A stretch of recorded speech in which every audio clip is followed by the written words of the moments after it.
Big TV భక్తి సమాచారం WhatsApp ఛానల్లో జాయిన్ అవ్వండి. అన్ని విశేషాలు ఎప్పటికప్పుడు తెలుసుకోండి.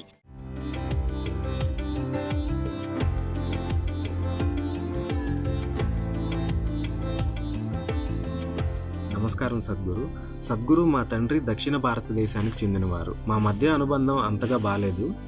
నేను ర్యాలీ ఫర్ రివర్స్ కార్యక్రమంలో భాగస్థుణ్ణి అయ్యి ఒక వాలంటీర్గా మారాను. మా నాన్నగారికి నిజంగా కోపం వచ్చింది. ఆయన నీకు కావాల్సింది ఇది కాదు కదా అన్నారు. ఇంకా ఆయన మిమ్మల్ని ఒక విషయం అడగమని చెప్పారు. అదేంటంటే ఒక కొడుకుగా నా తల్లిదండ్రుల పట్ల నా బాధ్యత ఏంటి అని. ఇక నా ప్రశ్న ఏంటంటే నేను సరైన పనే చేస్తున్నానా?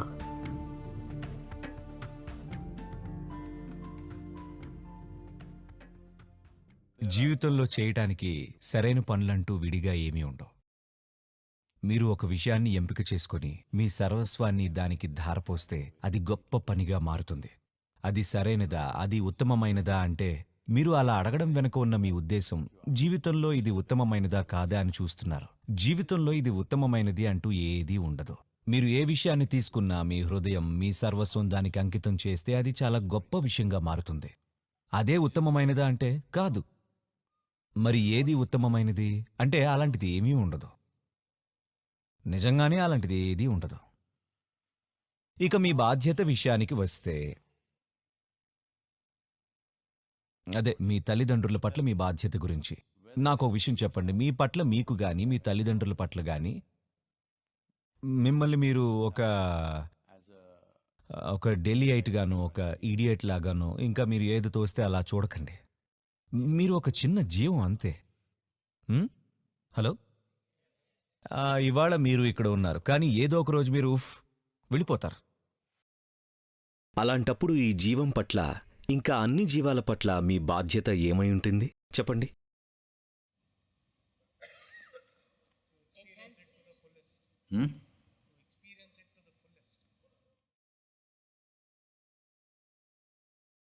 పూర్తిగా జీవించడం అంటే ఏంటి?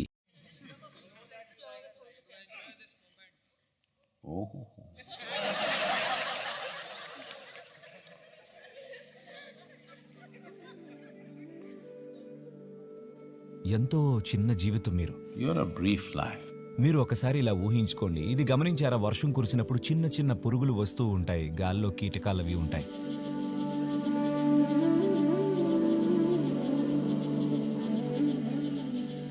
మీరు ఒక పురుగు అనుకోండి. మీరు పుడతారు, అటు ఇటు ఎగిరి ఇలా పడిపోతారు. అయిపోయింది మీ జీవితం. అంతే మీ జీవితం. కేవలం ఏంటంటే మీ పెద్ద జీవితంతో పోలిస్తే ఆ పురుగు జీవితం చాలా అర్థం లేనిదిగా తోస్తుంది. అవి పుప్పు అని ఎలా ఎగిరిపోయి చనిపోతాయో, నదులు కూడా మీ గురించి అలాగే అనుకుంటూ ఉంటాయి. పుప్పు అని చివరికి పోతారు. అవునా కాదా? వాటి జీవితంతో పోలిస్తే మీ జీవితం ఆ పురుగు లాంటిదే, లేదా అంతకన్నా చిన్నది కూడా కావచ్చు. అవునా?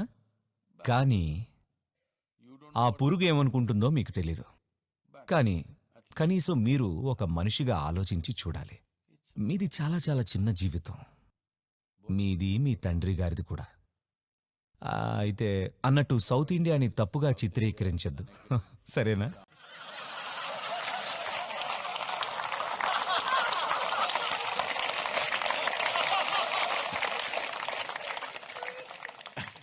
అదేదో ఈ దక్షిణాదికి చెందిన తండ్రి అంటే ఒక భయంకరమైన వ్యక్తి అన్నట్టు.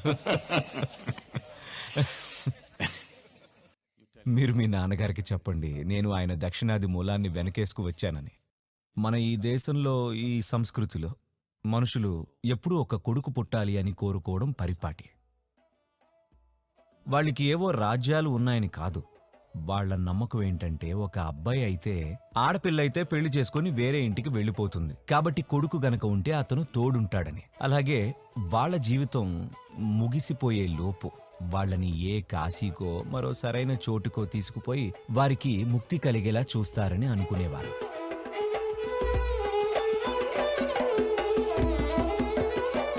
ఇక్కడ మన జీవన ప్రక్రియ అంతా కూడా ఇలాగే ఉండేది. ఎందుకంటే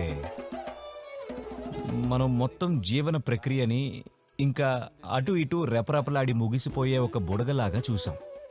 దానికి అదే ఒక ఉచ్చు.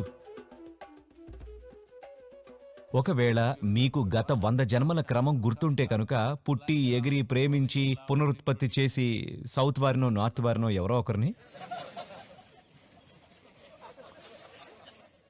ఇక ఆ, చివరికి కాయంత స్థానం. ఒకవేళ మీకు ఇలాంటి ఒక 100 జ్ఞాపకాలు గుర్తుంటే అవన్నీ అర్థం లేనివిగా అయిపోతాయా? హ్మ్? కాకపోతే ఆ జ్ఞాపకం లేకపోవడం వల్ల అంత కొత్తగా అనిపిస్తోంది, అవునా? కాబట్టి ప్రాథమికంగా మీ బాధ్యత, ఇంకా మీ నాన్నగారి బాధ్యత కూడా ఏంటంటే దీన్ని గుర్తి ఎరిగి ఉండడం. So are you doing the right thing? I don't know, sir. నేను సరైన పని చేస్తున్నానా అని అడిగారు. నాకు తెలీదండి. నాకు తెలిసిందల్లా ఒక్కటే, ఇది చెయ్యాలి అని మాత్రమే. ఎవరైతే ఇది చేస్తారో, ఎవరైతే దానికోసం తమకున్నదంతా తాము అర్పించుకుంటారో వాళ్ళు సాఫల్యతను పొందుతారు.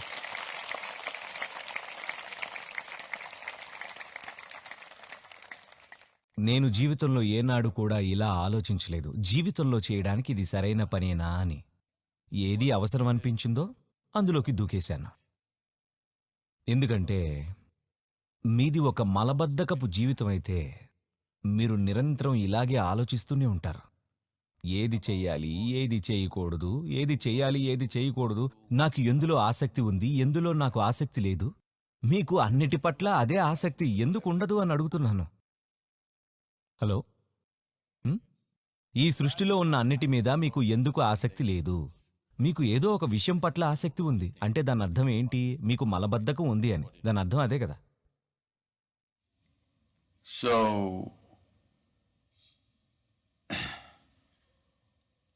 see, బుద్ధి లేని వాళ్ళు వాళ్ళకి నచ్చని పనులు చేసి జీవితాంతం బాధపడుతూ ఉంటారు. ఎందుకంటే అది వాళ్ళ అవసరమనో, అది వాళ్ళ బాధ్యతనో అనో వాళ్ళు అనుకుంటారు.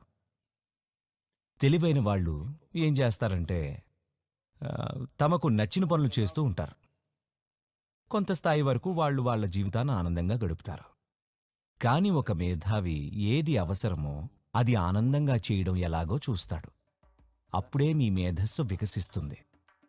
ఎందుకంటే నాకేంటి అనేది ఇక ఉండదు.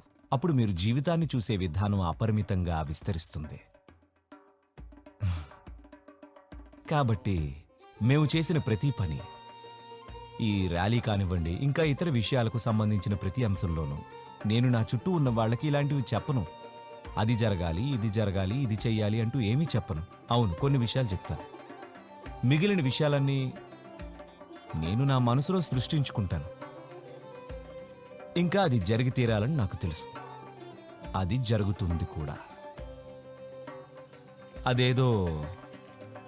అదేదో నా సంకల్పాన్ని ప్రపంచంపై రుద్దడం వల్ల జరగదు.